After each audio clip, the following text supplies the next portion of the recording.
ng bayan, maasahan anumang panahon.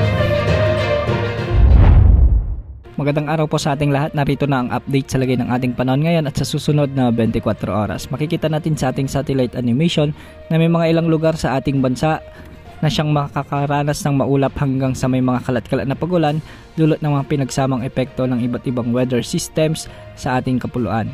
Unang weather system ang shear line na siyang nakakaapekto ngayon sa bahagi ng Bicol Region at ang Quezon Province, kaya ang mga lugar dito ay makakaranas ng maulap na kalangitan na may mga kalat-kalat na pagulan at isolated thunderstorms. Dahil dito, hindi inaalis ang posibilidad ng mga biglang pagbaha at pagguho ng lupa, lalo na kung may mga katamtaman at minsan ay malalakas na pag-ulan. Dahil naman sa umiiral na easterlies o ang mainit na hangin mula sa karagatang Pasipiko, ay magiging maulap naman ang mga kalangitan na may mga scattered rains and thunderstorms sa bahagi ng Eastern Visayas. Hindi rin inaalis ang banta ng mga flash floods at landslide, lalo na kung may mga katamtaman at minsan ay malalakas na pag-ulan.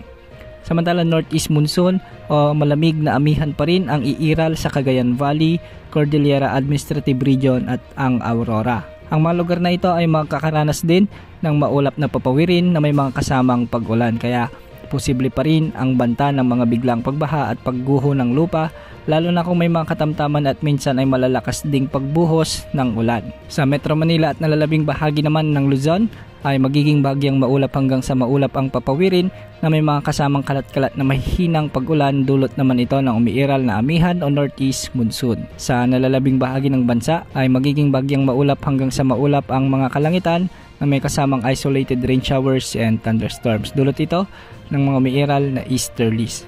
Hindi rin inaalis ang posibilidad ng mga flash floods at landslides, lalo na kung may mga umiiral na severe thunderstorms. Para naman sa lagay ng ating mga dagat baybayin, sa Northern Luzon ay posibleng umabot ang mga pag-alon hanggang 4.5 meters. Sa nalalabing bahagi ng Luzon ay posible naman ang mga pag-alon hanggang 4 meters.